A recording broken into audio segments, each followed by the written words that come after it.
Boa noite a todos e a todas, sejam todos bem-vindos a mais um Renor Talks. Meu nome é Renato Catar e nós viemos hoje trazer para esse bate-papo aqui dentro da Renor duas feras, dois parceiros e dois amigos, né? Diogo Leandro e Pedro Galan Ternic. Pedro Galan, para ficar mais fácil.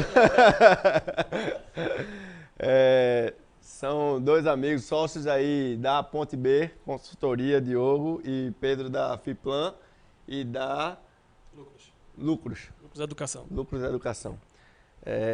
Vou deixar um pouquinho aí para a apresentação um pouquinho dos dois, para eles falarem um pouco melhor sobre quem eles são, um pouquinho do negócio deles. E hoje a gente vai trazer um tema que, né, gera Desafiador até pra gente aqui. Exatamente. Gera bastante conteúdo, né? Hoje a gente vai falar sobre preço, sobre valor, sobre como comunicar, como definir seu valor. Então, abrir para os dois aí, se apresentem, fiquem à vontade. Agradeço aí de antemão a todo aí o pessoal da Star TV, The Queen, né? Muito obrigado aí mais uma vez, estamos juntos. E para quem está acompanhando a live aí, se inscreve aí no canal da Renor, né? Eu não sei exatamente de que lado é, acho que é desse lado aqui, né? Do outro lado, desse lado aqui. Se inscreve aí no canal, ativa o sininho, porque todo mês a gente vai estar trazendo bate-papos. Mês de dezembro a gente promete duas aí sensacionais. Então fiquem ligados aí no YouTube que a gente vai trazer muito conteúdo pela frente. Bom, vou puxar aqui, vou começar, né? Eu me chamo Diogo, sou hoje sócio da Ponte B, um dos fundadores aí do Colab também. A gente teve um evento que aconteceu recentemente aqui na Renor, é parceiro nosso. E quero desde já agradecer, Renato, a oportunidade de estar aqui com o Pedro, né, com essa fera aí, poder falar de um assunto tão importante. Eu tenho acompanhado os Renor Talks nos últimos meses aí, e é muito bacana ver como vocês têm conseguido surfar por temas bem relevantes, né? Eu tenho acompanhado, visto os comentários lá, o pessoal se comunicando. Ativamente. Pois é, e quero aproveitar também para reforçar o convite que o Renatinho fez. Você que está assistindo a gente, né? Convida as pessoas que você conhece, né, que porventura tenham dúvida no tema precificação, porque vai ser bem interessante hoje, né? Falando sobre mim, sobre minha carreira, eu tenho mais de 10 anos aí atuando em vendas e marketing, passei por empresas multinacionais, por empresas regionais, estive aí em vários elos dessa cadeia de negócio, precificando, né, trabalhando, vendendo o preço, vendendo o valor. Eu acho que o papo vai ser bem interessante hoje, né? Hoje, como falei, sou sócio da Ponte B e sou um dos mentores do Colab aí junto com o Pedro, que é amigo e sócio aí também nessa empreitada. Então, é um prazer estar aqui. Obrigado pelo convite aí mais uma vez. Todo nosso. Pessoal, me chamo Pedro Galan Ternic, eu sou economista, já há quase 10 anos eu atuo na área de finanças empresariais. Estou junto com o Diogo nesse projeto do Colab, que ele acabou de comentar, e a gente inclusive fez um evento recentemente aqui na Renor. Né? Além do Colab, hoje eu faço parte das empresas Fiplan Consultoria e Lucros Educação, também com essa veia muito de finanças, muito de estratégia, tentando trazer esse universo das finanças corporativas para pequenos e médios empresários. Já no Colab, um projeto um pouco diferente, a gente quer falar com micro e pequenos empresários, quem está começando realmente, quem deseja empreender ou quem já tem uma pequena empresa. A gente trata ali das principais dores desses micro e pequenos empresários. Né? Então, quase 10 anos falando estritamente sobre finanças. Né? Finanças, na verdade, assim, é onde deságua tudo, mas antes disso tem muita construção antes de valor, né? De vendas, de precificação, de time, de marca, de pessoas. Então, tudo isso deságua nas finanças. Né? Finanças é o final de tudo, mas antes disso, tem muita coisa a ser construída antes em qualquer negócio. Então, já agradeço bastante aqui pelo convite e estou ansioso aí agora pela nossa conversa. Vai ser bom demais. Acho que eu já vou fazer uma propagandazinha antes da gente começar aí do Colab, né? Os dois falaram aí do Colab. Para quem não entendeu, não sabe o que é, o Colab é um projeto de mentoria desenvolvido por 5 mentores aí. Eu vou... Diogo, Pedro, Gustavo, Felipe, Flávia, 5 feras de suas especialidades, áreas de especialidades, fizeram o lançamento do projeto no início do mês de novembro. E para quem quiser acompanha aí nas redes sociais, no Instagram, eles têm um canal no YouTube também, Colab de abelha, B-E-E no final. Então, fiquem ligados aí. Eu já estou fazendo parte do Colab, inclusive também, né? Estou fazendo parte dessa colmeia, como eles costumam falar. Bom, para puxar o início aí um pouquinho do nosso bate-papo, Eu vou soltar uma frase agora no comecinho e depois a gente vai destrinchar algumas perguntas assim. Tem uma frase de Casey Brown, né? Ela é uma consultora de preços, inclusive, e ela tem uma frase dela que fala assim: saiba seu valor e cobre por ele. Né? Então, a partir dessa frase, eu já queria puxar para a primeira pergunta. O que diferencia, por exemplo, preço e valor? Eu começo aqui. Não, a frase é bem emblemática. Vou pedir até para você repetir a frase. Repita aí, pessoal de casa. Você que está aí com papel e caneta na mão, anota isso aí que o Renato vai falar agora. Saiba seu valor e cobre por ele. Perfeito. Bom, parte dessa inquietação aí que o Renato levantou para nós, né? Diferenciação entre preço e valor, Renato, você que está escutando a gente em casa, né? Eu gosto de falar que o preço ele está embutido dentro de uma proposta de valor que envolve aquele produto ou serviço que você trabalha, né? E a gente muitas vezes confunde isso, né? Então, se a gente tivesse que trazer um exemplo para cá, né? A gente fosse olhar friamente o preço de uma BMW, de uma Ferrari, comparar com algum outro carro, por exemplo, ela tem um preço muito superior aquele veículo ali, né? E se a gente for parar somente nisso, a gente perde a comparação de valor, porque o valor ele não envolve não somente o preço em si, mas todo o arcabouço, todo o background de informação que está ali por trás daquilo que aquele produto ou serviço representa. Então, o preço ele é um elemento que está inserido no valor, e o valor é essa grande teia aí de informação que envolve o produto e o serviço. Então é importante diferenciar nesse sentido, né? A gente muitas vezes olha só para preço e a gente deixa de contemplar valor. Hoje existe uma briga grande, na verdade, né, de empresas que vendem seus produtos, seus serviços e brigam por preço, muitas vezes, né? E a grande sacada, eu acho que para quem é empreendedor, você que está acompanhando aí, é justamente perceber qual é o valor que o teu negócio oferece para que você saia da briga de preço. Ainda mais num ano em que a gente vive como esse de pandemia, né? As margens cada vez mais estreitas. E quem sabe reconhecer o valor do seu negócio e o valor que entrega para o cliente final vai compreender que vai sair dessa briga de preço, né? Para poder entrar em outra esfera aí, que é a esfera do valor.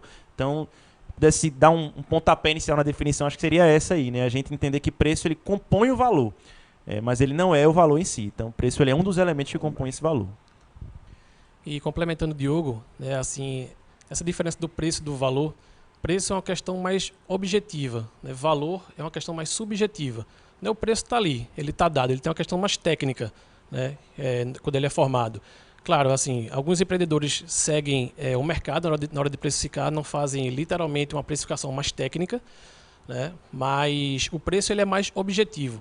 Né? Preço é o que você paga, é o valor que você recebe. O valor é percebido pelo cliente final. O valor ele é percebido por esse cliente que consome esse produto e para cada um tem um valor diferente.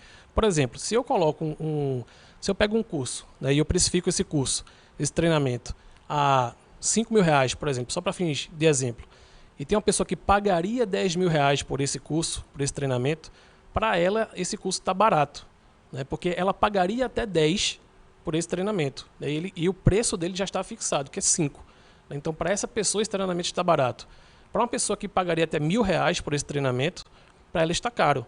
Né? Por quê? Porque ela pagaria, para ela, aquele curso tem um valor, né? A percepção de valor daquela pessoa, que aquele treinamento ele tem um valor de até R$1.000, né? Mas ele custa 5.000. Então, para essa pessoa, esse curso está caro.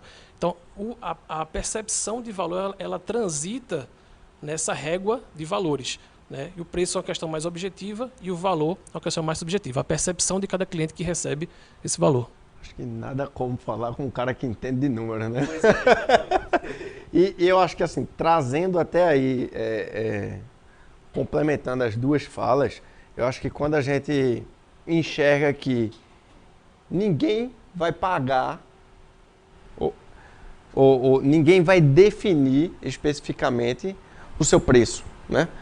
Seja você oferecendo um serviço, ou seja você até um funcionário, né? Ninguém vai dizer de fato qual é o seu preço, né? Ou o seu valor, né? Por ser uma questão muito subjetiva, você falou aí do curso, o curso é R$5.000, tem um cara que pagaria 10, o outro pagaria 1.000, né? Mas quanto de fato deveria ser o preço desse curso, né? Eu acho que toda a ideia de construção vem exatamente do que você vai fazer com que as outras pessoas pensem daquilo ali, né? Exatamente a comunicação daquele valor, daquele curso para as pessoas, né? Ninguém vai definir o seu preço. Quem define o preço é você, que faz com que a definição do valor que você vai comunicar a ideia do preço. Eu não sei se eu fui claro. Eu acho que é melhor deixar não foi uma boa definição. Melhor deixar os meninos falarem.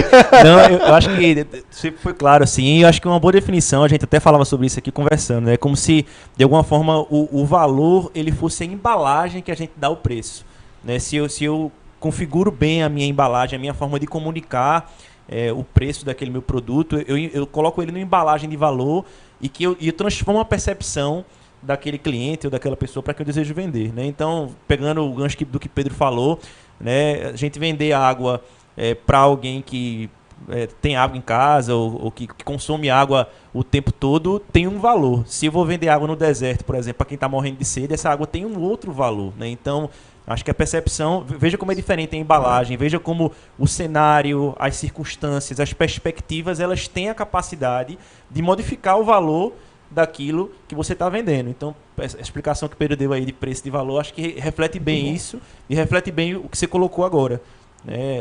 A forma como a gente embala esse preço é que transforma o valor daquilo que eu vendo. Então, é uma reflexão bacana para se fazer aí, você que trabalha com venda, que é empreendedor, que precifica, né, com que embalagem você tem colocado o valor daquilo que você vende, daquilo que você comercializa. Está inserido somente no preço, no valor que o preço comunica, ou ele tem uma embalagem, ou ele entrega uma comunicação que realmente mostra que o preço daquilo que se cobra é inferior ao benefício que você traz. Porque, para mim, acho que a precificação está ajustada quando a gente consegue comunicar bem para o cliente final que o benefício que ele vai colher daquele preço cobrado, ele é infinitamente maior do que aquilo que ele está pagando. Então, enfim, mas isso é um assunto talvez para ao longo do mas papo assim, da gente. Trazendo esse contexto do que você disse, qual seria, por exemplo, a importância de você mostrar o seu valor individual, né? Numa construção de preço, né, de um serviço ou de um produto, até de um produto mesmo que você venda, qual a importância de você, como um indivíduo, como empreendedor, como pessoa, até como funcionário, qual a importância de você encontrar o seu valor individual? Existe algum impacto, né, na construção, por exemplo, de preço? Quando a gente fala de serviço, isso fica mais intuitivo. Né? Assim, porque além disso, se você for um autônomo, se o serviço, o produto for você mesmo, isso fica cada vez mais evidente e você consegue trabalhar com essa precificação e tentar modificar o valor que o cliente percebe em você. Claro, eu vou falar dos extremos aqui. Se você trabalha com um produto, que a gente chama de produtos commodities, que você não consegue mexer naquele preço. Por exemplo, eu vou dar um exemplo totalmente extremo, um posto de gasolina. Não adianta, se eu tenho um posto de gasolina, eu posso ter o melhor frentista do mundo lá trabalhando, eu não vou conseguir cobrar muito mais pela gasolina do que outros cobram, porque o produto ele é altamente substituível por outro concorrente. Né? E, por outro lado, se eu tenho um produto que ele se diferencia no mercado, né, serviço é mais comum isso acontecer, e talvez também se não for a minha proposta de valor, porque eu posso ter um mercado e que minha proposta é vender o mais barato possível. Né? E também depende da proposta de valor do seu negócio. Se o seu negócio for vender cada vez mais barato, né, e você quer ganhar no volume, você faz parte da sua estratégia de precificação. Mas trazendo para o nosso bate-papo aqui, que é a gente tentar maximizar esse valor do negócio e serviço isso ficar mais intuitivo, você tem que melhorar a comunicação de como você vende isso para o seu cliente. Porque a percepção está no cliente. Ele que tem que perceber isso de você e que você tem esse valor diferenciado em relação aos concorrentes. Porque, do contrário, você invariavelmente vai ser substituído por um concorrente e vai terminar entrando na briga de preço, que é o que ninguém quer, eu acho. É o que ninguém quer. Claro, você tem que ver se o seu negócio também tem aderência para esse tipo de aumento de preço. É isso que eu quero dizer. Sim. Depende do segmento. Mas quando a gente trabalha justamente com serviço, né, eu acho que a gente consegue balancear bem isso, né? A partir do momento que a gente se diferencia, que a gente sai, que a gente consegue construir a definição do valor do nosso negócio, eu acho que a gente consegue, talvez, caminhar para um mar já mais vermelho, né?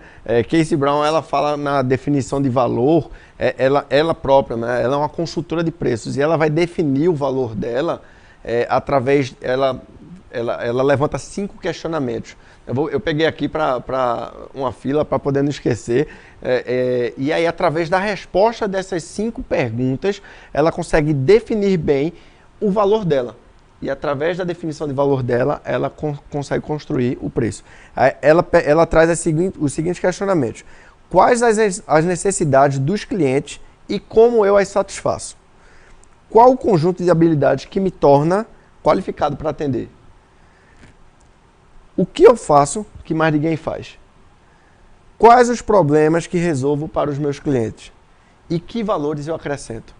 Aí ela, inclusive, fala que depois de respondidas as 5 perguntas, ela simplesmente remodula o preço do serviço dela e ela dobra. E aí a gente entra no outro questionamento, né? O que traz de anseios, inseguranças e medos na hora da comunicação desse novo valor, né? Perfeito. Assim, eu vou fazer um complemento ao que o Pedro colocou e entrar também um pouco no que você trouxe aí da case, né? É interessante como você vê que todas as perguntas que ela faz, algumas relacionadas a ela e outras relacionadas à tratativa com o cliente, mas todas elas revelam necessariamente benefícios trazidos para o cliente. A gente tem o pai do marketing moderno, né, que é Philip Kotler, ele no Marketing 3.0 fala sobre os 4 P's do marketing, que é muito difundido isso, né? Então, praça, produto, promoção, não estou lembrando agora o quarto, mas assim, é bem... Preço, exatamente. Pois é, tá vendo? É bem difundido. E aí é interessante ver como na virada para o Marketing 4.0, que ele já entra na era digital, né, e traz aspectos relacionados a isso, ele vira dos 4 P's do marketing para os 4 C's do marketing, porque todos os 4 C's se relacionam diretamente com o cliente. Ele muda de P, né, que se relaciona a produto, praça, promoção, para poder virar para os 4 C's, porque todos eles se comunicam com o cliente. Então, entra um pouco no que o Pedro falou da percepção do cliente com relação ao nosso valor. E aí, entrando um pouco nisso, eu acho que reconhecer o valor, primeiro, é você aprender a lidar consigo mesmo, né, porque você saber exatamente o valor que você tem é algo que mexe com a sua autoestima, né? Então, sim, poxa, que valor eu tenho, de que forma eu vou vender isso para a parte final, e aí a gente sabe que para nós que trabalhamos com serviço, postura fala muito, né? Então, se eu, no meu discurso, revelo confiança, se eu tenho autoridade sobre aquele assunto que eu quero vender num serviço específico, isso muda a percepção da outra parte com relação a mim, né? E eu acho que essa construção de valor que ela trouxe está muito relacionada, mais uma vez, àquilo que a gente entrega para o cliente. Então, se eu tivesse que dar uma resposta concreta e objetiva com relação à percepção de valor, eu pensaria, numa das perguntas que ela colocou aí, né, sobre quais são as entregas que eu faço de fato para o meu cliente. E a partir disso eu consigo construir a percepção de preço e de valor e aprendo como eu posso cobrar por aquilo ali. Então, poxa, se eu cobro R$2.000 para, vamos falar de monetário, de financeiro, sim, se eu cobro R$2.000 por mês, por exemplo, para um retorno que eu dou para o meu cliente ali de R$1.000 por mês, significa que não vale a pena ele me contratar pelo valor que eu estou cobrando, porque monetariamente falando, eu não estou deixando... Você não está dando retorno, não tô dando financeiro, retorno, né? Mas se eu estou cobrando 2 para retornar 100 para o cara dentro de um mês, dentro de um período específico, então aquilo ali passa a ter um valor maior. Então, se tivesse que responder de maneira objetiva a isso, eu acho que eu olharia para isso. Essa relação entre o serviço que eu ofereço e o benefício que aquilo traz para a minha base. Né? Para quem está começando, sei que está assistindo aí, a gente que está começando agora, tenta construir um parâmetro, né, que entregue de fato qual o benefício que o teu cliente colhe de você. Né? À medida que você tiver esse parâmetro, você vai saber como você pode precificar ou se aquele benefício realmente representa algo muito importante para o teu cliente. Que, via de regra, tem que representar. Né?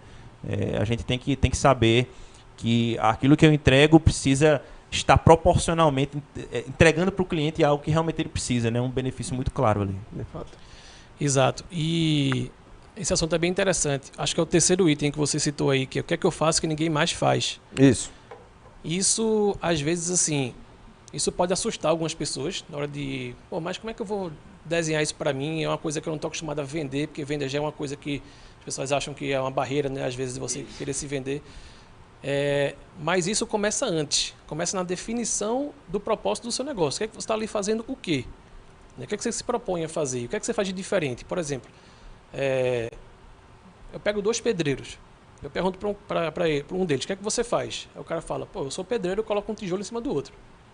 Esse cara vai ser a vida toda pedreiro. Mas se eu pego um outro pedreiro e pergunto, o que é que você faz? Ele diz, pô, eu sou pedreiro, mas eu estou construindo o Maracanã e vai ficar aqui para a posteridade. Esse cara não tem a cabeça de pedreiro. Esse cara, daqui a pouco ele vai ser um construtor. Né? Porque é como você comunica aquilo que você faz para o mercado. E começa em você, para depois você fazer essa comunicação para o mercado. Né? Lá na nossa consultoria, na FIPLAN, por exemplo, a gente fez um trabalho de planejamento estratégico lá, para a gente definir exatamente o que é que a gente queria entregar para o cliente da gente. Né? Então, a gente chegou a consciência, a construção de que o nosso propósito é viabilizar o sonho do nosso cliente, né? Que é muito mais do que da consultoria. Sim. Né? A palavra consultoria em si, quer queira que não, ela está... Virou commodity. Virou commodity. Virou commodity.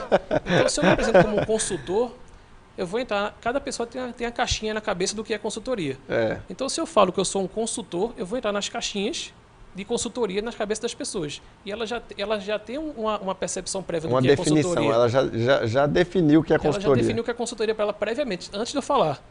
Né? Mas se eu falo que eu viabilizo o sonho do nosso cliente, agora, claro, eu entrego o quê? Eu entrego através de resultados financeiros dos nossos clientes. Mas eu falo o que ele quer e entrego o que ele precisa.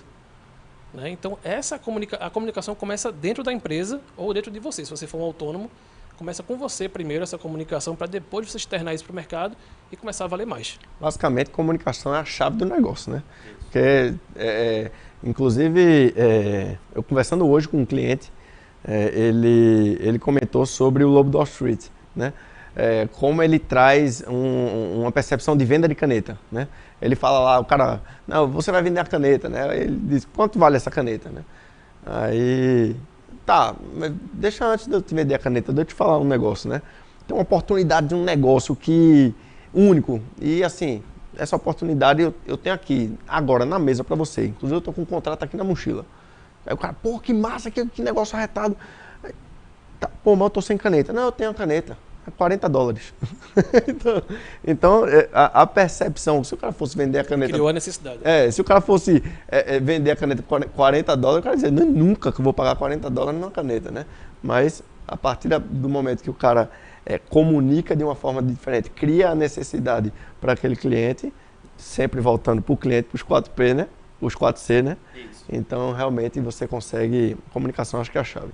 Isso é que o Renato trouxe... Complementando aqui, sempre puxando o gancho, né?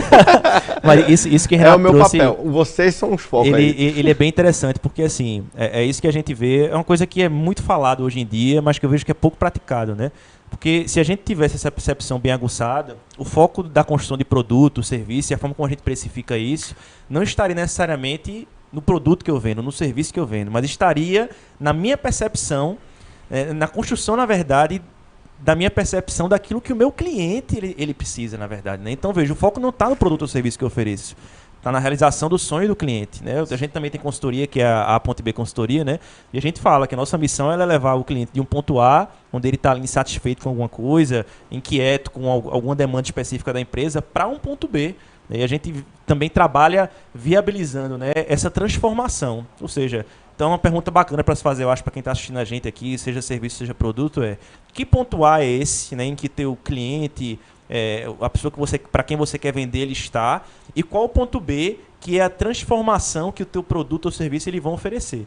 Né? Poxa, você pode, aí para realizar um sonho de alguém, que preço, qual o custo do sonho de alguém? Né? Que preço é esse?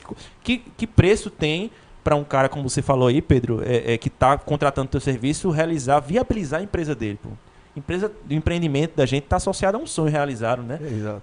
A gente tem, todo arrepiado só de falar isso, porque isso é uma realidade, né? Para quem empreende, ter a sua empresa aberta, funcionando, viável, isso é um sonho para o empreendedor. Então, veja, que valor tem isso, né, para quem está contratando? É verdade. E aí, é diferente de você cobrar por uma consultoria. Então, eu acho que é transformar, é você tirar do objetivo para o subjetivo, você fazer o subjetivo e trazer de volta para o objetivo para poder precificar. Acho que esse é o grande segredo, né? A gente precisa vender sonhos, transformações, desejos, anseios. A compra, ela é algo absolutamente emocional. Ainda que a gente tenha parâmetros racionais para tomar uma decisão, mas ela é emocional. A compra, ela é emocional. São aquelas prateleiras na fila do supermercado ali na hora, junto do caixa, né? Se alguém acha que aquilo ali é por acaso... Você acha que é só para formar a fila ali? Você acha que é para formar a fila, esqueça. Tudo existe um porquê na venda, na construção ali do supermercado. Eu trabalhei em indústria, em multinacional, trabalhei em Coca-Cola, então eu estudei um pouco dessa área de marketing, de como posicionar a geladeira no ponto de venda específico, a Coca-Cola fica em tal... Então, tudo é uma estratégia, é um negócio para trazer exatamente essa questão da compra por emotiva, né? Por impulso, né? Para bebida a gente falava muito isso. Eu trabalhei com bebida também, era compra por impulso. Isso. Tinha um dado lá, enfim, até para não estender muito, mas dizer que quando você... Trabalhei na Red Bull do Brasil, né? De energético. Foi uma escola para mim, assim como o Coca, imagino que tenha sido para você também. Certeza. E aí tinha um dado interessante, que ele dizia que a gente tinha que multiplicar os pontos extras no supermercado, porque a taxa de interação com a bebida era pouca para a Red Bull, porque era algo muito específico, muito segmentado. Mas quando você multiplicava a quantidade de pontos extras no supermercado, a taxa de conversão era alta, porque a minha taxa de interação era baixa, mas a partir do momento que eu tinha interação com o produto, ele convertia em até 85%.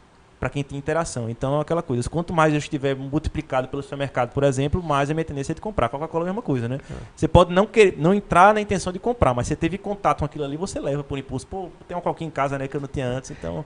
Já que a gente entrou nesse tema aí de bebidas, e bebidas, inclusive, muito fortes no mercado mundial, né? Red Bull, Coca-Cola, eu acho que é interessante a gente trazer para a questão de preço, né? Você prestar atenção na comunicação de venda de preço de venda desses produtos, eles nunca falam especificamente, nunca focam no produto, nem no preço, né?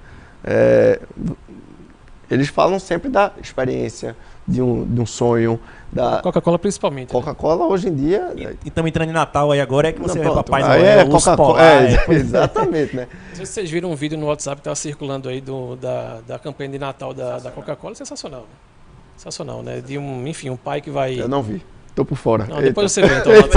Eita, alguém me manda aí o vídeo, por favor. Mas enfim, é um vídeo altamente emotivo, que emociona qualquer um que assiste aquele vídeo ali, e acho que a Coca-Cola, ela tenta trazer isso, né? Ela tira um pouco o foco do produto e traz a sensação de família, de celebração, né? De momentos felizes, basicamente. Ou seja, a família reunida na mesa tem que ter uma Coca-Cola.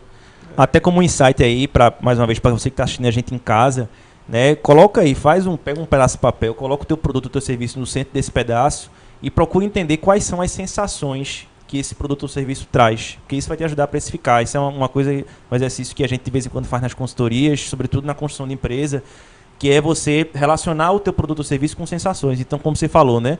Um comercial absolutamente apelativo para a emoção, né? Para o sentimento de família, de retorno para casa. No final do ano todo mundo está um pouco mais reflexivo, né? Poxa, o que foi que eu fiz ao longo do ano? Está distante alguns. Está distante, ainda né? mais e aí, em 2020, pandemia né? agora, né? Que tá essa loucura. Então veja quantos sentimentos ali, um produto que é a Coca-Cola, que a gente for olhar para o aspecto físico dela, né? Uma bebida escura, gaseificada, que a gente sabe que comprovadamente faz mal à saúde, todo mundo compra. Porque está relacionado a uma série de sentimentos. Então, é um exercício interessante para se fazer em casa, você que está assistindo a gente. Né? Pega o teu produto ou serviço e coloca quais são os sentimentos que ele desperta. Né? Porque se a tua linha de comunicação estiver girando em torno disso, isso vai te ajudar a aumentar a tua precificação, porque o teu valor ele vai estar com uma percepção diferenciada. Então é um exercício bem bacana para se fazer. Se você pega uma Coca-Cola e uma concorrente da Coca-Cola, você muitas vezes vê que o preço é completamente diferente. Mas aí traz exatamente a percepção de valor que ela... Esse componente emocional que é muito forte. Que é muito forte. E aí ela, né, se você for comparar apenas o custo do produto, você pode botar o preço lá embaixo. Mas aí óbvio que a percepção de valor dela é diferente. Então, né? Exatamente. Eu queria saber como é que tá perguntas aí. Podem perguntar, viu, gente? Aí nos comentários. Não sei se... Perguntas fáceis aí, por favor. Perguntas fáceis aí. Podem mandar perguntas. Da gente aí, né, Pedro? A gente tá com bastidores aqui para poder mandar a pergunta para mim, para eu passar para os meninos. Podem mandar as perguntas. A gente tem mais aí alguns aspectos aqui que a gente quer trazer para vocês, mas é sempre bom a gente estar interagindo com vocês, até para saber se vocês estão gostando, né? Consultoria grátis aí hoje, aí, tá vendo, consultoria Pedro? grátis. Se você perguntar qualquer coisa do seu negócio aí, Pedro vai dar uma força. Aproveite, viu? 2 consultores aqui. Prazer aqui. 2 consultores aí a gente aqui responde. Trazendo uma consultoria grátis aí, vendas, finanças, preço, valor, né? E aí, a gente já estava falando um pouquinho, mas eu queria saber como é que a gente pode, de fato, comunicar o valor, o nosso valor, ou o valor do nosso serviço. Tem um exemplo que eu ouvi recente, de uma empreendedora que desenvolvia site. E aí, veja, ela era uma pequena empreendedora, ela tinha começado o negócio dela há menos de um ano. E aí, quando ela ia citar, ia falar dos serviços que ela prestava, ela dizia, não, eu tenho uma empresa pequena de desenvolvimento de site. Então, assim, você já começa errando na comunicação de venda da sua empresa, porque você já está dizendo que ela é pequena. Já se deprecia, né? Você já se deprecia antes. Se você for cobrar valor alto, que de fato seria um valor de fato que é entregue, mas você quando comunica, você comunica errado, né?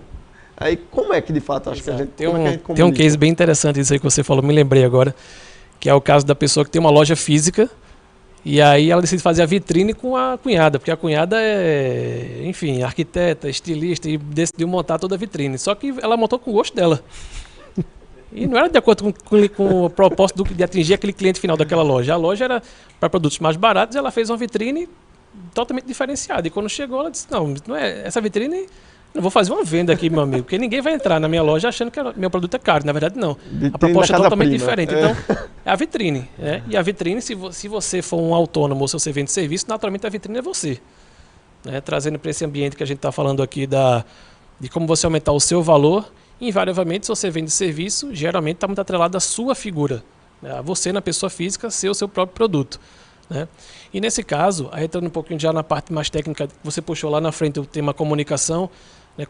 Isso, na verdade, é tudo converge para a comunicação. Como você vai comunicar o seu produto no mercado. Né? Eu venho lendo bastante sobre esse tema e, ultimamente também, para a gente vir para cá, né?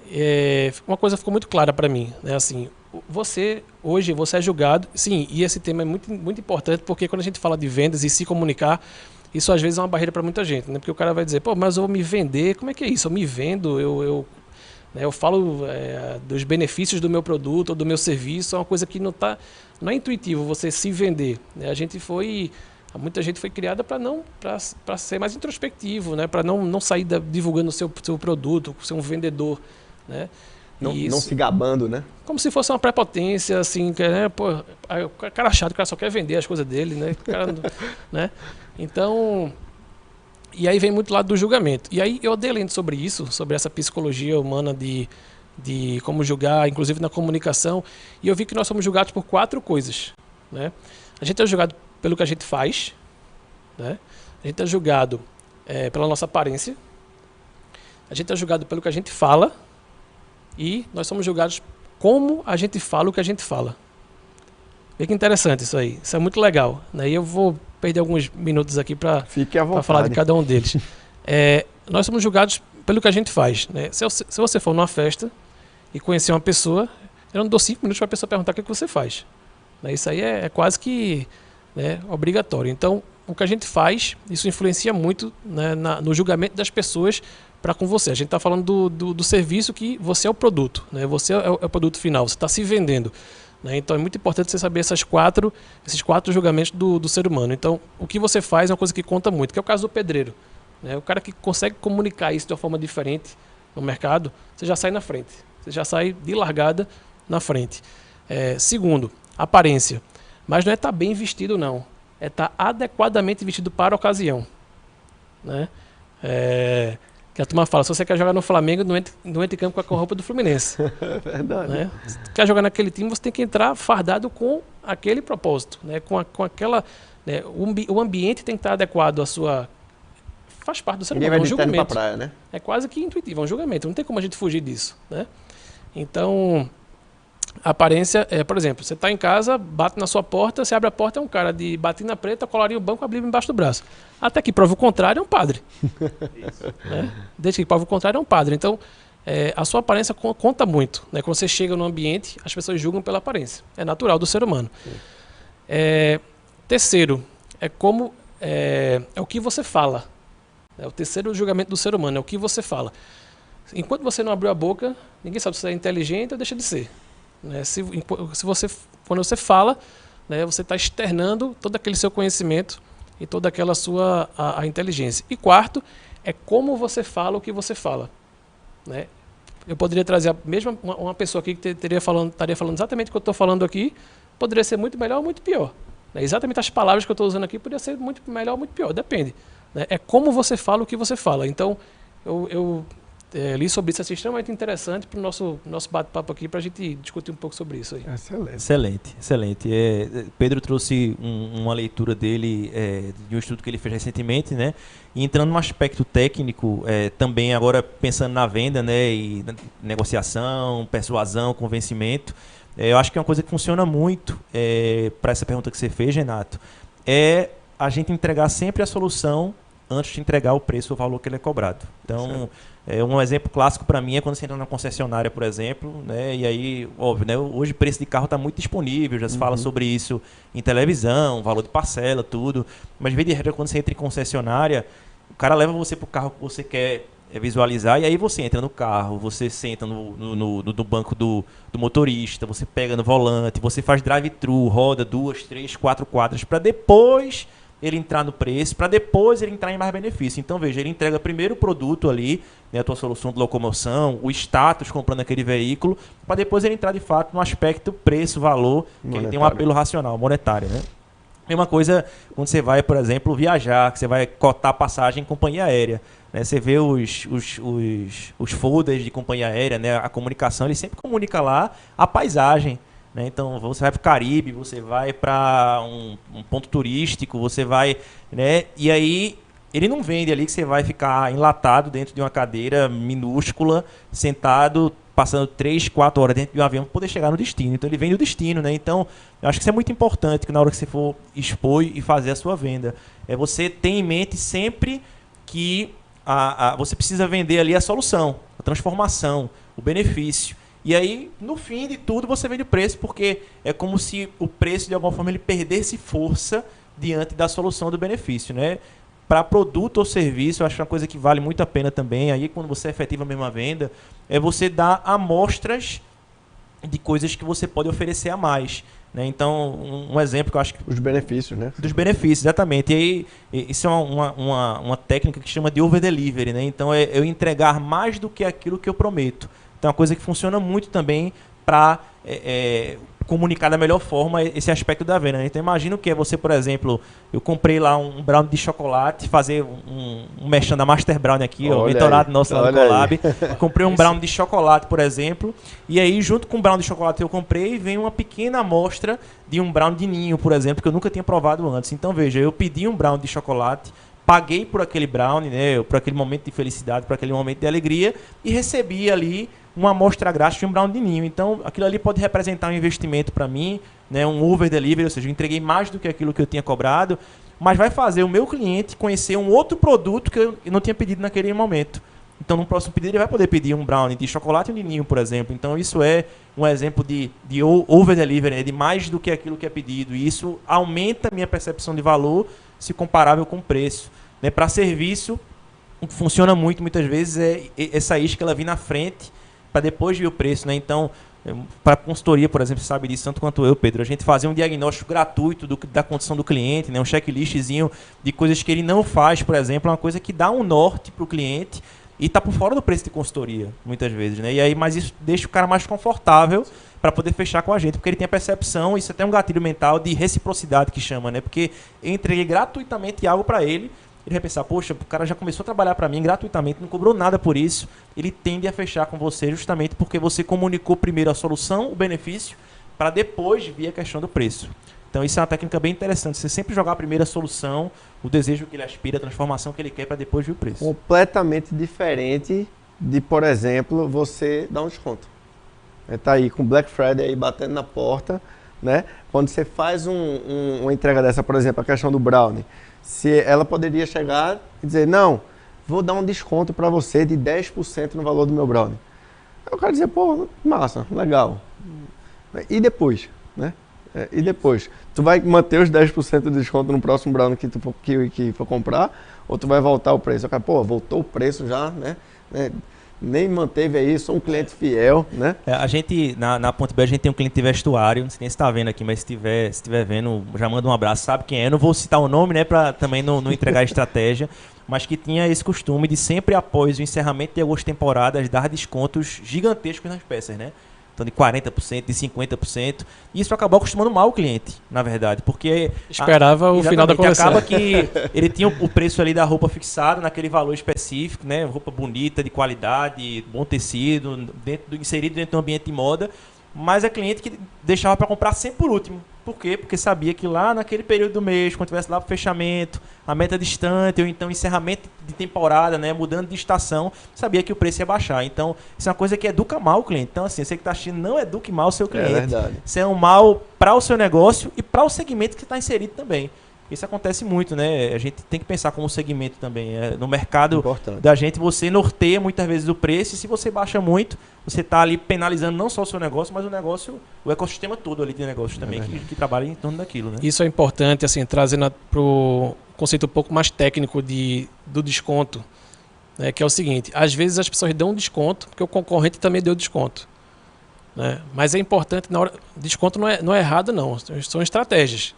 Não quer dizer que tenha certo nem errado, você tem que saber para o seu negócio, né? Mas para você dar um desconto, você tem que entender o conceito de margem do seu negócio. Se você aguenta dar aquele desconto, porque assim, vender por vender não quer dizer nada, né? É até uma quebra de paradigma, né? Eu posso vender mais, é melhor do que vender menos? Depende. Eu posso vender com margem negativa. Eu posso vender com a margem muito mais apertada do que se eu vendesse menos. Então, vender mais não quer dizer nada. Você pode estar vendendo mais e colocando menos dinheiro para dentro, porque sua margem diminuiu. Ou até ela empatou ou até virou negativa. A gente já viu de tudo por aí, né? Então, na hora de dar um desconto, você tem que entender que se você aguenta dar esse desconto, né? E se não for o seu propósito, a sua proposta de valor dar desconto, isso às vezes pode ser danoso nessa questão aí, de você retornar o preço original depois e isso o cliente dizer, pô, mas aumentou o preço, né? O cara que comprou só no desconto, depois aumentou, né? Isso é ruim para o mercado, né? Então você tem que entender exatamente se o seu negócio tem aderência a descontos, né? Perfeito. Um comentário nesse bate-bola aí, né, Pedro, que você falou. A gente está no momento, na verdade, de virtude de pandemia, de tudo, de escassez de matéria-prima, né? Isso é uma realidade hoje em muitos mercados. A gente tem um cliente que trabalha, é uma loja de carne, na verdade, e toda semana praticamente ele reclama porque o fornecedor está aumentando o preço, né? Então, tivemos as fábricas praticamente todas paradas aí durante 2-3 meses do ano e obviamente que a gente vai ter um reverbério disso aí ao longo de um certo período, né? Então, a gente está num momento, na verdade, muito crítico de desconto para alguns segmentos específicos, porque não tem matéria-prima. Então, é um momento, na verdade, de cada empresa, na sua especificidade, atuar justamente nesse aspecto de diferenciação, para que você não morra no desconto, porque acaba sendo uma ferramenta muito, muito fácil, às vezes, do empreendedor, né? Do empresário, do vendedor, queima preço, dá desconto. Isso é útil, como você falou, Pedro, mas não pode ser o único recurso que a empresa tem, porque senão vira uma muleta, né? Tanto para a empresa quanto para o cliente. Exato. Então, entender quais são os aspectos de diferenciação do negócio é muito importante para que você não caia sempre na armadilha de preço. Rapaz, tá bom demais, viu? Eu tô gostando bastante, viu? Vamos para a pergunta? Tem uma pergunta, né?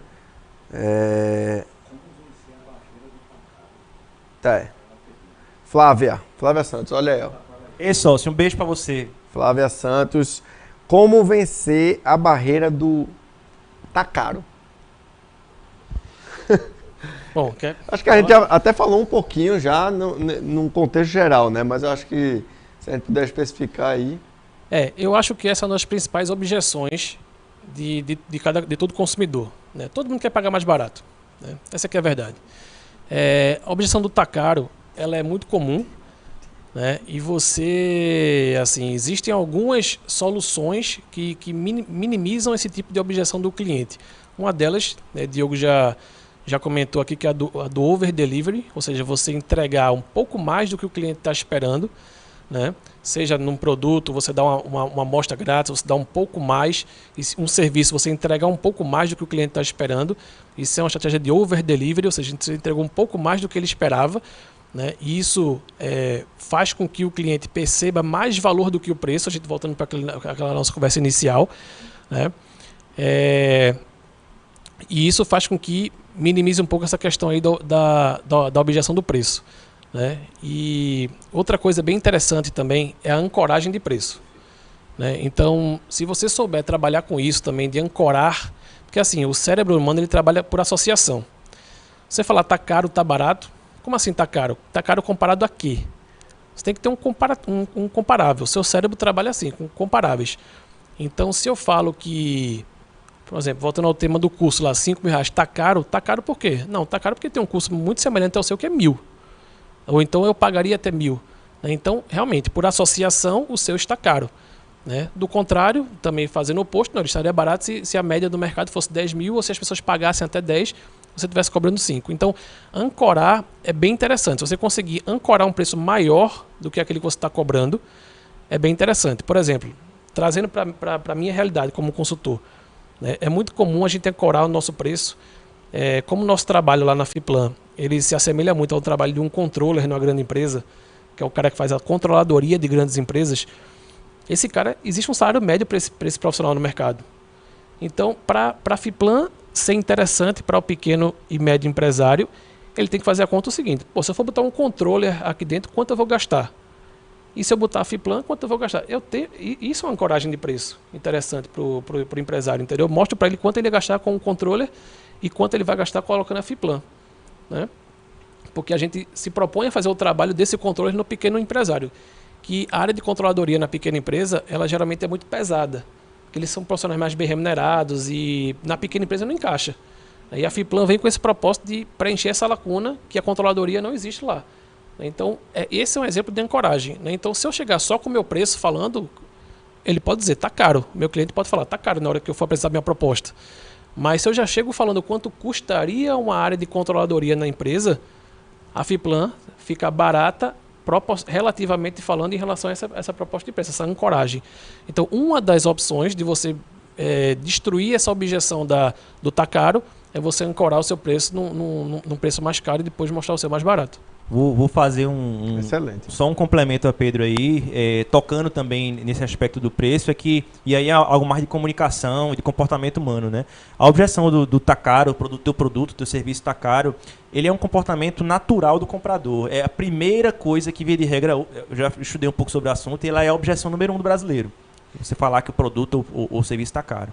E aí você perguntar, traçar esse comparativo do tá caro com relação a quê, o porquê tá caro, muitas vezes desmonta essa objeção e leva o comprador para a verdadeira objeção dele, entendeu? Não, então, já aconteceu muito, eu acho, com todo mundo, comigo pelo menos, eu sempre peço desconto onde eu entro, né? Então, é uma coisa comum. Aí, quando brasileiro, né? É brasileiro isso, né? Então, ó, esse produto ou serviço tá caro. Tá, mas por que tá caro? E aí, via de regra, o comprador ele direciona a objeção dele para a verdadeira objeção, se realmente houver algum, entendeu? Não, então, ó, não é que tá caro, ó, então você já eliminou a objeção do tá caro, e ele vai entrar, não, é porque eu vi mais barato em outro lugar, ou então é porque eu não estava dentro do que eu esperava, né? Então, ele vai entrando por outras objeções. E acho que se eu pudesse apontar, reforçando o que Pedro colocou, uma solução é você perguntar, de fato, rebata a objeção com uma pergunta, porque, via de regra, isso vai desmontar o comprador. Então, isso é uma realidade que acontece comprovadamente aí por estudos. Isso é real, é verdadeiro. Pode ser que o preço não seja a real objeção, é a primeira que ele fala, mas não necessariamente é a objeção original que faz com que ele não compre, né? E aí duas coisas para você observar, né? Primeiro, se os benefícios que você colocou para o cliente, a solução que você oferece, estão alinhadas com o preço, porque pode ser que isso aconteça também. Ó, então, o teu curso ele custa 5.000 e esse aqui, o que eu vi, custa 1.000, mas esse custo de 5.000, ele tem muito mais benefícios, muito mais entregas do que o de R$1.000, e talvez a percepção do cliente ela não esteja apurada porque você não comunicou bem a solução ou benefício. Então, isso é importante você revisar isso também, né? Se a solução, se o benefício está claro e se o teu preço está equiparado com o que o mercado cobra, porque se ele não tem nenhuma grande diferenciação, você não pode cobrar mais caro por isso. Então, basicamente, para quebrar com o tá caro, questiona de fato, né? Faz uma ancoragem com o outro, questiona, diz tá caro com relação a quê, e mostra de fato o porquê de você estar cobrando aquilo ali. Comunique o valor do serviço ou do produto que você está entregando, né? Exatamente. Excelente. Tem mais outra pergunta aqui. Deixa eu ver aqui, foi de Marcos Catar. Como aumentar a venda de um produto de alto valor agregado, cuja empresa divulga muito pouco? Aí fica um pouco, realmente, tão chocando aí as duas, porque assim, se você tem um produto de alto valor agregado, Em vendas, aí eu estou me antecipando aqui, mas Diogo realmente vai dar uma aula aqui depois que eu terminar aqui. Mas em vendas, existe uma coisa chamada estatística de conversão. Né? Então, para eu vender, por exemplo, um produto, né, existe uma estatística de conversão, ou seja, eu preciso falar com tantas pessoas, uma parte vai ter interesse naquele produto e uma parte menor vai comprar. Isso chama estatística de conversão. Se eu tenho um produto, eu estou querendo vender um produto de alto valor agregado, ou seja, geralmente ele é um produto mais caro do que a média do mercado, e eu estou divulgando pouco esse produto, aí realmente eu acho que o resultado disso vai ser poucas vendas. Porque assim, se eu estou vendendo algo de um preço acima do que as pessoas estão acostumadas a pagar, eu preciso ir atrás de mais pessoas para uma parte disso ter interesse naquele produto e uma parte menor comprar.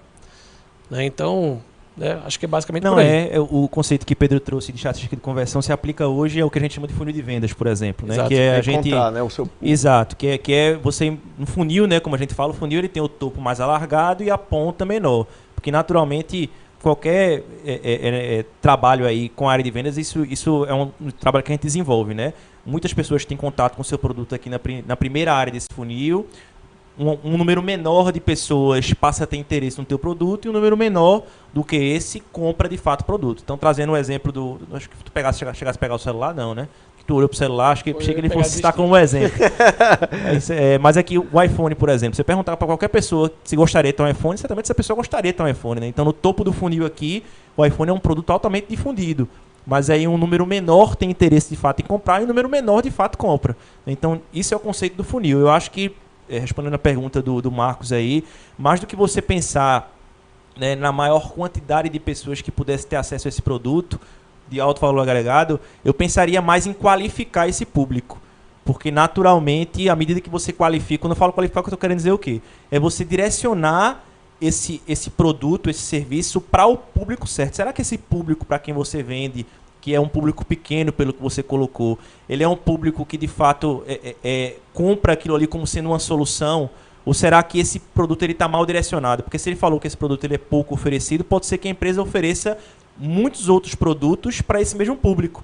E aí, óbvio que esse produto aqui de valor agregado mais alto, que não é tão oferecido, ele talvez não desperte o mesmo desejo nesse público para o qual é oferecido esse produto. Então, eu primeiro tentaria redesenhar, de fato, a persona que a gente falava mais cedo. Né? Então, qual é o público-alvo, qual é a persona para a qual você deseja vender? Porque existe uma coisa, e aí isso atravessa aí a história do marketing, né? Nada supera o marketing boca a boca, né? A estratégia de marketing boca a boca continua sendo a melhor estratégia de marketing que existe. Então, eu tentaria redirecionar, fazer um trabalho aí mais profundo de entendimento se, de fato, esse produto de valor agregado mais alto está sendo direcionado para o teu público-alvo correto. E se ele não estiver redirecionar, e fazer a partir disso um trabalho de... Eu vendi para esse público específico, para essa minha persona. Esse produto ou serviço, ele de fato entregou o benefício que ele prometia. E tornar disso aqui, né, uma referência positiva daquilo que o produto ou serviço entrega. Então, primeiro eu pensaria em qualificar o público para depois, de fato, expandir essa venda. Porque se de fato ele não é tão oferecido, talvez seja porque o próprio benefício dele não esteja percebido como deveria. Um exemplo bem claro e bem assim, rápido é, por exemplo, um prédio na Avenida Boa Viagem, aquele prédio lá da Rio Ave novo que está subindo lá na Avenida Boa Viagem. Tu não vai oferecer para a turma lá de Casa Forte Pinheiros. Dificilmente a galera lá da Zona Norte vai procurar um apartamento para morar na Avenida Boa Viagem, porque assim, a gente tem uma cultura de que pessoas, de fato, lá da Zona Norte gostam de morar na Zona Norte, gostam de permanecer por lá, assim como a turma da Zona Sul. Existe muito essa questão do bairrismo, né? Então, é você exatamente encontrar a persona na qual você vai oferecer o seu produto, né? Ou serviço. Tá, vamos ver se tem mais pergunta aqui. Aí. Tem mais uma. Olha aí, ó. Uma pessoa muito especial teve com a gente aí no último Talks aí, Érica Maia. Referência aí, referência líder. Um beijo, Queca. E vou jogar aí vocês veem quem responde, viu? Como quantificar e capturar o valor entregue e a subjetividade dentro de uma precificação, especialmente para serviços inovadores ou mais exclusivos? Quais as metodologias mais indicadas para esses casos? Deixa eu repetir. Como quantificar e capturar o valor entregue e a subjetividade dentro de uma precificação, especialmente para serviços inovadores ou mais exclusivos? Quais as metodologias mais indicadas para esses casos? Chamar ela para responder aqui, né? Chamar ela para responder. Eu vou começar e Pedro depois complementa, né?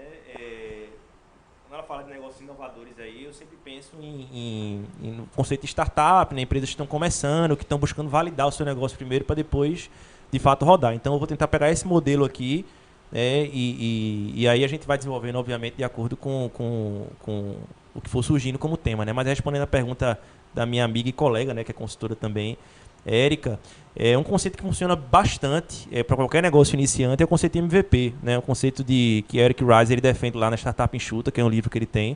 E basicamente o que é o conceito de MVP? Ele diz que para você trabalhar a validação de qualquer negócio, você deve começar com o mínimo viável necessário para que você possa validar aquilo ali. Então, se eu vou, por exemplo, começar e vou abrir uma barbearia, né, que tem um conceito inovador diferente, eu não preciso contratar um espaço físico, onde eu vou ter uma despesa fixa de aluguel, não preciso de 10 colaboradores, eu não preciso de um trabalho de marketing muito robusto. Eu preciso ali, na verdade, de uma cadeira para sentar a pessoa, para poder validar aquela metodologia específica, e validando aquilo ali eu vou começando a multiplicar, a escalar aquele negócio. Então, o conceito para mim, a metodologia, talvez fosse a metodologia de MVP, para poder primeiro validar aquilo ali, né, numa pequena escala, e aí sim, entendendo o resultado que aquilo ali entrega, você fazer esse trabalho de escala. Então, tentando responder a pergunta de Érica aí, eu tentaria entender primeiro num espaço, num público pequeno, né, validando primeiro o negócio, naquele público específico pequeno ali, uma pessoa, 2, 3, ou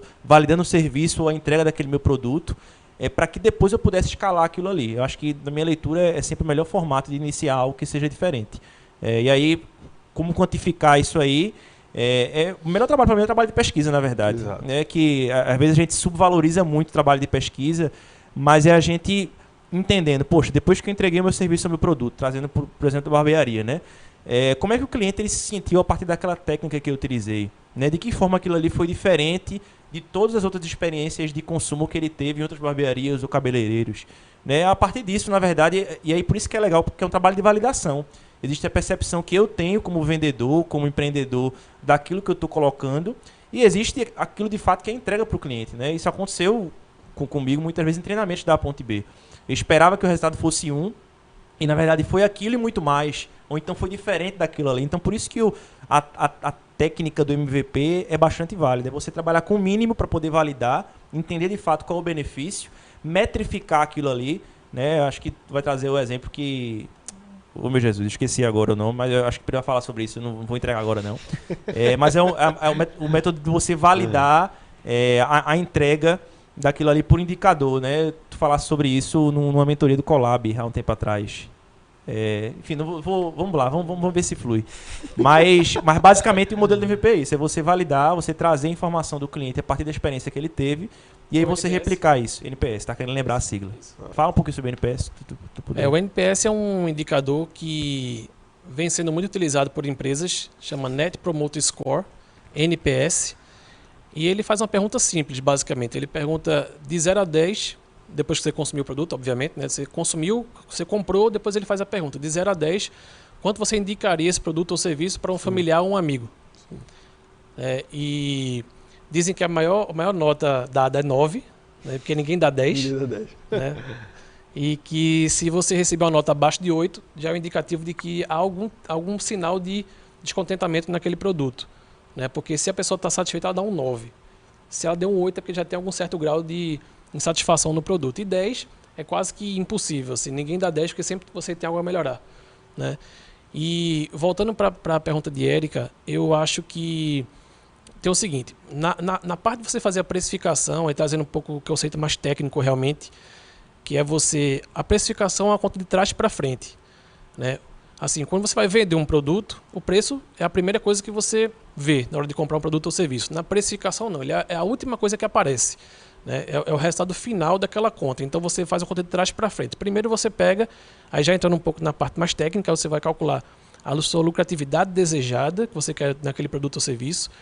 você vai ter que dimensionar as suas despesas, os seus custos, os impostos que você tem em cada venda que você faz, e no final isso vai resultar num preço. Né? Você tem uma técnica que você vai utilizar para poder fazer isso, separar custos fixos de variáveis, ou seja, variáveis são que acompanham o crescimento do meu faturamento e a redução do meu faturamento. E fixos são aqueles que geralmente não alteram se você vender mais ou vender menos. Então você faz essa composição ali e no final você tem um preço. Você vai comparar esse preço com o mercado. Né?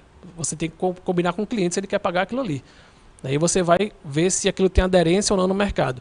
A parte subjetiva que a Erika trouxe, que aí são produtos inovadores, que ela colocou aí na pergunta, essa é uma parte mais difícil de você quantificar se ela tem aderência ou não no mercado. Por exemplo, você pega o conceito do iPhone, é muito utilizado, né? Porque o custo da Apple fazer um iPhone não tá atrelado ao preço que ela cobra no aparelho. Com certeza. Não está literalmente atrelado.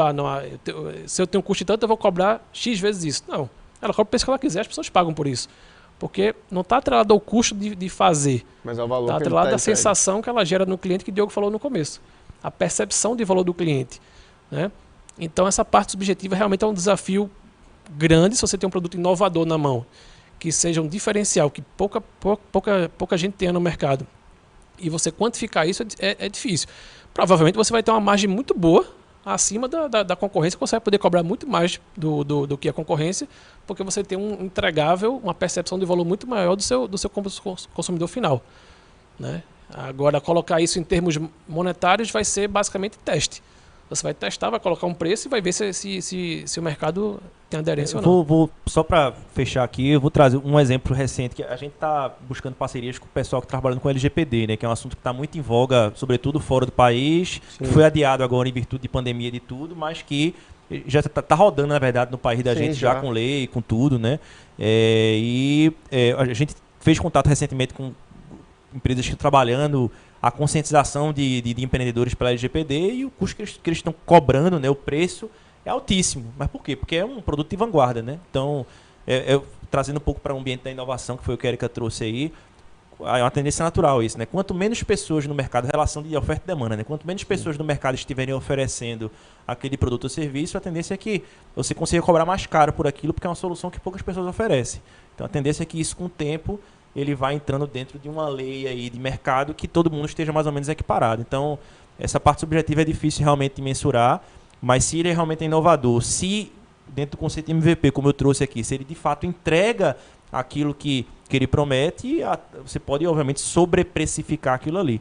Né? Existem duas técnicas aí que permitem você sobreprecificar aquele produto ou serviço. Um deles é a autoridade, né? Então, se eu sou autoridade naquilo que eu faço, eu posso cobrar um preço superior àquilo que a média, né, que trabalha com aquilo ali faz. Então, por exemplo, estou trazendo o exemplo do Red Bull. Né? A Red Bull ela é líder do mercado, então ela pode cobrar mais caro por tudo que ela entrega, as sensações, os benefícios, do que uma Monster ou uma Burn, por exemplo.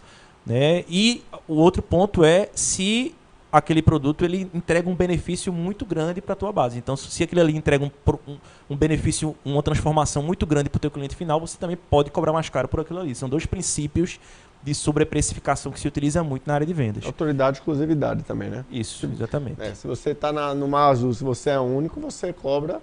Aí, a partir do momento que, por exemplo, a questão da LGPD, né?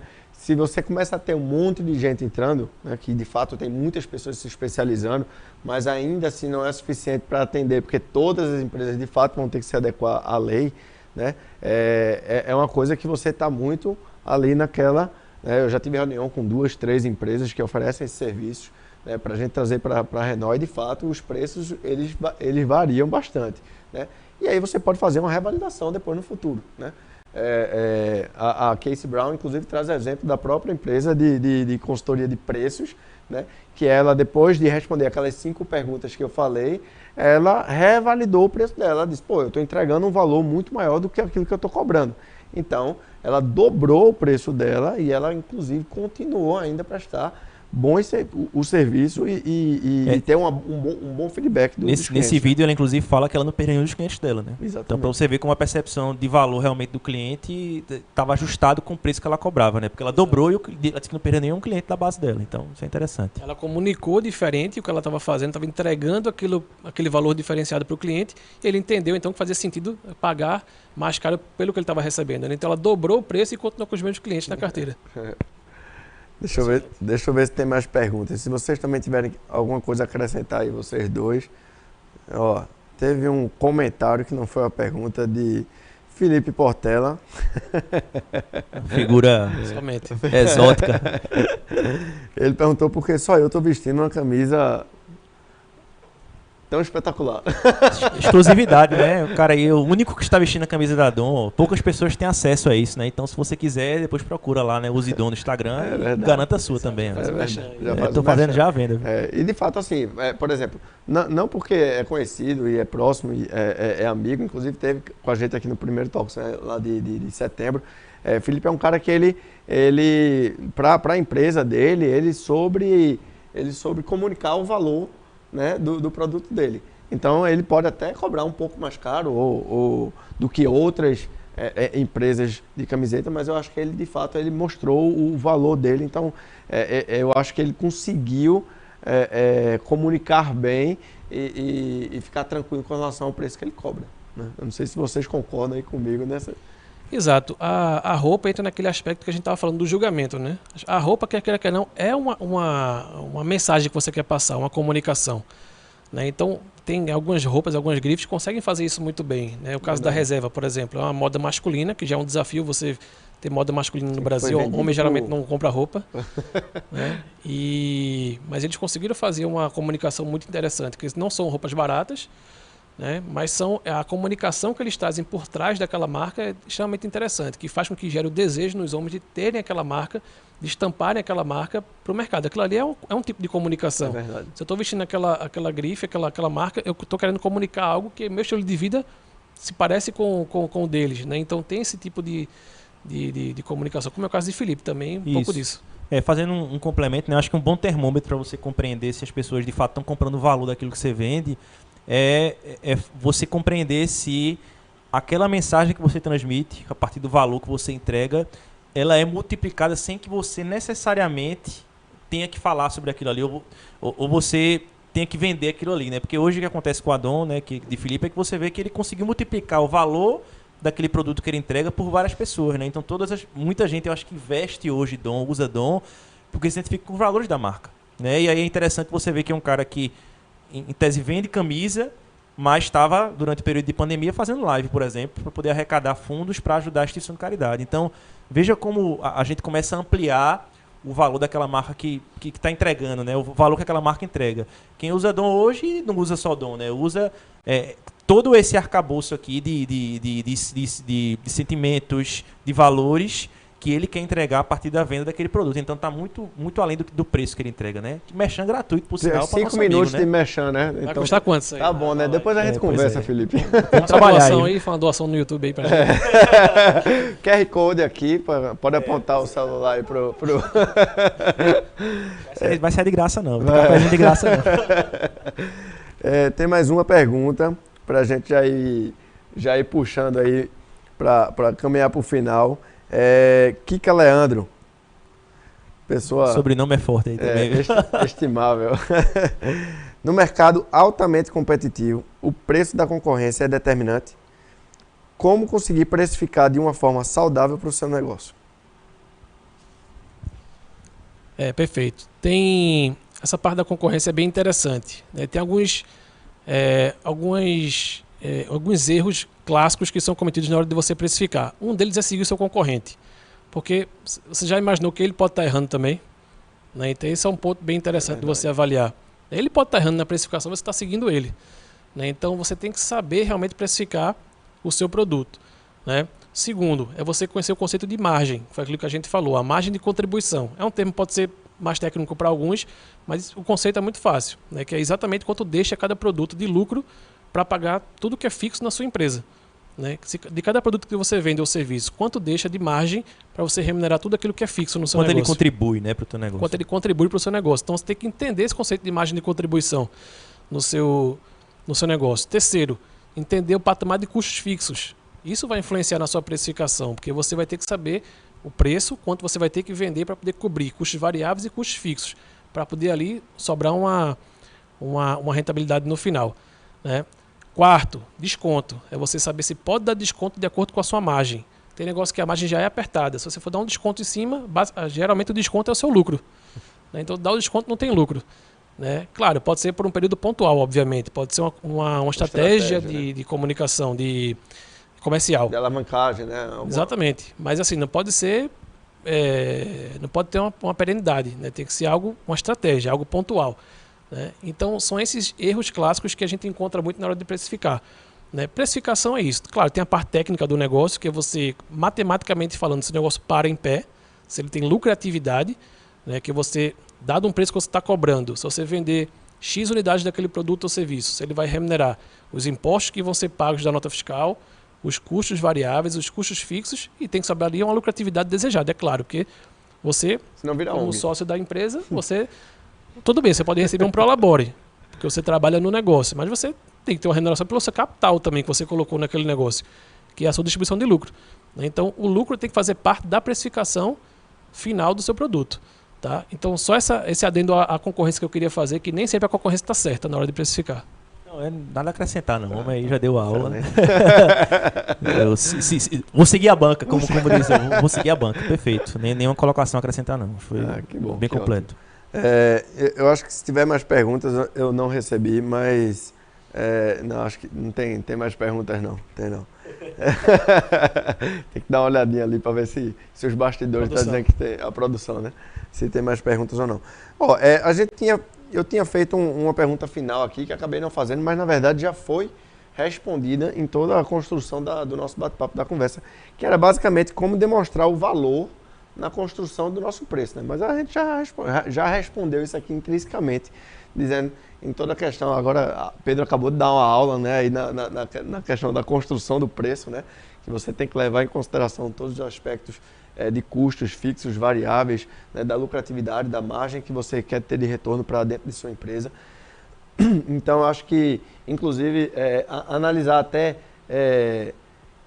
a margem para reinvestimento, né? Muitas vezes você tem que tirar, obviamente, a lucratividade do investimento que você fez, mas até para reinvestimento, né? Muitas empresas que têm uma estratégia de crescimento, de expansão, você tem que considerar até aquilo ali como um reinvestimento, né? Sim, na lucratividade desejada, não quer dizer que você vai colocar tudo aquilo no bolso, não. Aquele lucro, é saudável que você divida, que você distribua uma parte daquele lucro.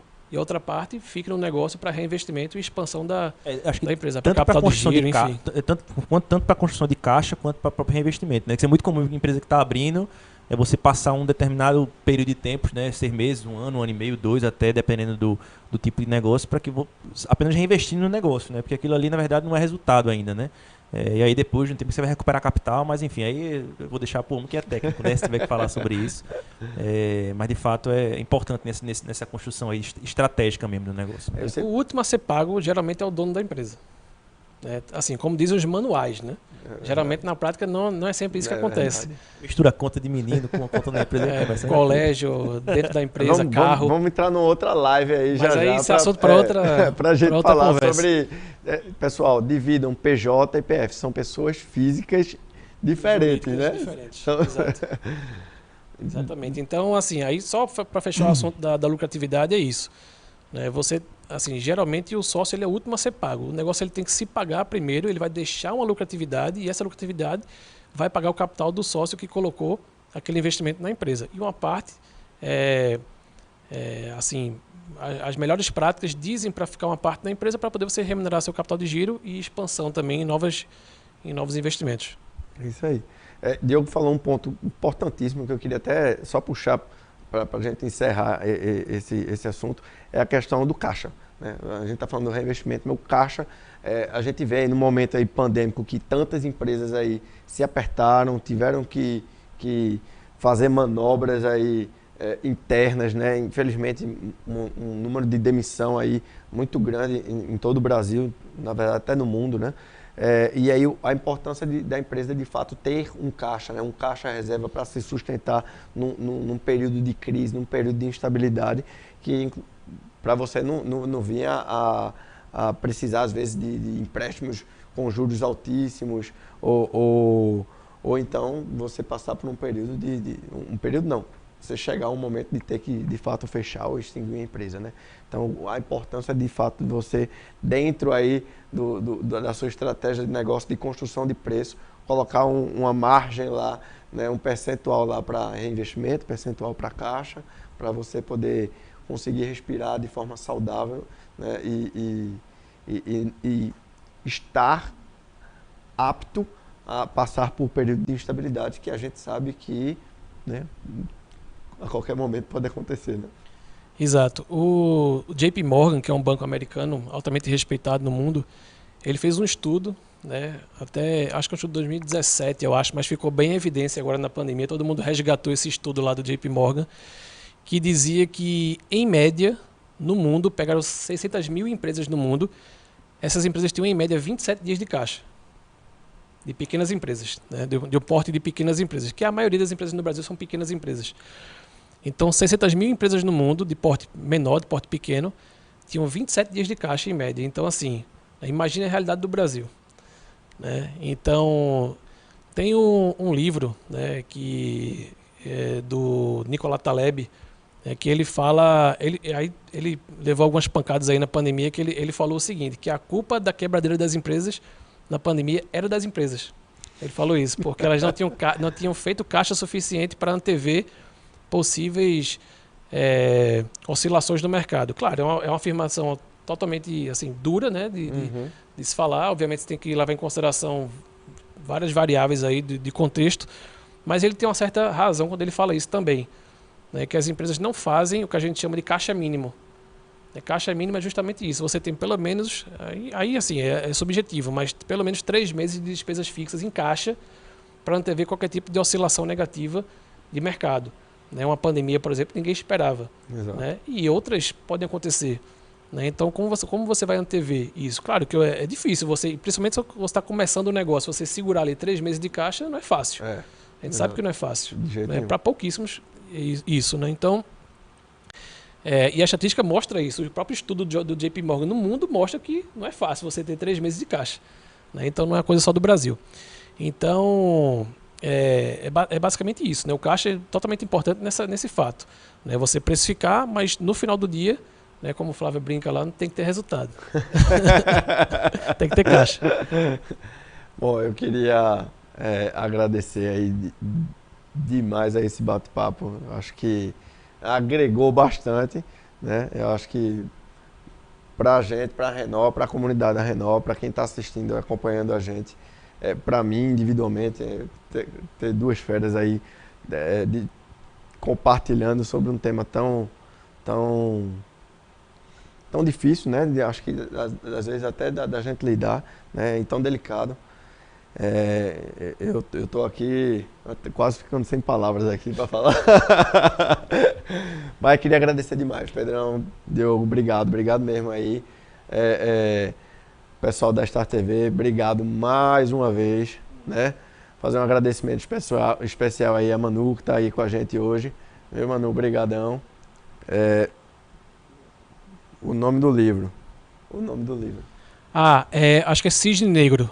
Cisne Negro. Então já fica como indicação de livro agora no final, né? Na verdade é o seguinte, peraí, agora eu vou ter que falar uma coisa. É o seguinte, o livro do Cisne Negro, ele traz o conceito que falaram muito nesse período agora de pandemia, né? Porque o conceito do cisne negro, que é uma história antiga que na Rússia antiga só tinha cisne branco e do nada apareceu um negro e que ninguém esperava que fosse possível ter um cisne negro.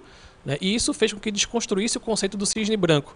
Né? E ele faz a analogia da pandemia, né? Que ninguém esperaria que acontecesse algo desse sentido, de que parasse o mundo todo mundo ficasse em casa.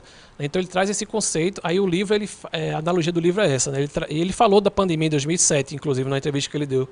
Ele falou o conceito de pandemia, que o mundo deveria esperar por uma pandemia. Ele falou isso em 2007. Caramba. Né? Então, porque o mundo estava caminhando para isso. né? E aí no livro ele fala esse conceito de você esperar que coisas inesperadas aconteçam no mundo. Aí depois desse comentário é que ele faz o comentário do caixa das empresas. Só para explicar o livro que é que diz lá, né? Perfeito. Indicação do livro também? Não, vou dar então o livro que eu vou recomendar para vocês aí é O Jogo do Infinito, do Simon Sinek. Não sei se algum dos companheiros aí já leu. Conheço, nunca li. É um livro fantástico que eu acho que se aplica muito também a esse cenário da gente, né? Porque ele, basicamente o que ele fala é que as empresas elas jogam jogos finitos, né? Que você estabelece metas, objetivos para se cumprir em 1 ano, 2, 3, 4, 5. E ele fala que as empresas bem-sucedidas são aquelas que jogam jogos infinitos, que ele está relacionando muito mais ali, não necessariamente a algo que tem um prazo de validade, mas a coisas que são mais intangíveis, mais subjetivas. Então, ele cita o exemplo da Disney, por exemplo, que o objetivo da Disney ali é trazer momentos de felicidade, né? E aí ela, obviamente, segmenta isso, cascateia isso em vários objetivos de longo, médio e curto prazo. Mas que o objetivo dela macro é sempre aquele ali. Então, ela está jogando sempre um jogo infinito, né, que é de promover de felicidade ali para o máximo de pessoas possível. E a analogia que ele faz é essa, né? Como transformar a sua empresa numa empresa que joga esse jogo infinito, né? Então é algo que se aplica muito à pandemia. Vou trazer um exemplo rápido aqui para encerrar minha fala também. Vamos pensar nas empresas de entretenimento, por exemplo. Essas agências que trabalham com organização de eventos, de festas, né? Todas elas pararam agora na pandemia, né? E pararam porque as festas pararam, né? Não tinham mais eventos públicos com grande quantidade de pessoas. Mas imagina se essas empresas elas trabalhassem e vivessem nesse jogo infinito. O negócio dela não seria produzir festa, seria produzir entretenimento. Então, será que as opções de entretenimento se esgotaram nesse tempo de pandemia? Será que não existiam outros caminhos que elas poderiam percorrer para não deixar de faturar nesse tempo? Então, isso é um exemplo para poder citar o que é um jogo finito, que se limita ali a algo muito objetivo, muito enfim, objetivável, para um jogo infinito, que é algo que realmente transcende um pouco o sentido desse jogo que todas as empresas jogam. Então, esse livro ele mudou um pouco o conceito para mim do que é jogar esse jogo infinito, e é uma boa recomendação. Então, excelente. É O Jogo do Infinito, de Simon Sinek. É um livro que vale a pena. Excelente. E aí, finalizando, obrigado aí, pessoal. Para quem está acompanhando aí, ainda não se inscreveu aí no canal da Renault, se inscreve aí no canal da Renault. Tá? Ativa o sininho aí para futuras notificações, próximos toques que vai vir pela frente. A gente vai trazer também novas abordagens, alguns vídeos, algumas tratativas aí mais curtas ao invés de só lives, entendeu? Então acompanhe, ativa, segue aí também a Renault no Instagram, a Ponte B, Fiplan. Então pode seguir os meninos aí também, @PedroGalanternic, @Diogo Leandro, viu? Obrigado aí a todos vocês, obrigado pessoal, obrigado aí a todos vocês que acompanharam a gente, ficaram esse período aí nos aturando praticamente, né? Eu só vou fazer um agradecimento, o Pedro também deve fazer, eu acho, em algum momento, mas a você e parabenizar a iniciativa do Renault Talks, né? Algo que é bem bacana e eu tenho acompanhado, como eu falei, tem impactado muita gente. Desejo que vocês continuem fazendo isso aí, que tragam mais nomes, né, mais capacitados do que nós, né, Pedro, para poder falar sobre diversos assuntos. E parabéns pela iniciativa. Obrigado pela oportunidade de estar com você aqui. É um prazer. Também queria agradecer bastante pelo convite aí de Renato, né, tá dividindo aqui com o Diogo também essa roda de conversa. Eu vim mais para aprender, na verdade, sobre esse tema, porque quando o Renato falou qual seria o tema da conversa, eu falei, meu amigo, totalmente desafiador. Tá vendo? O nome dele é galã.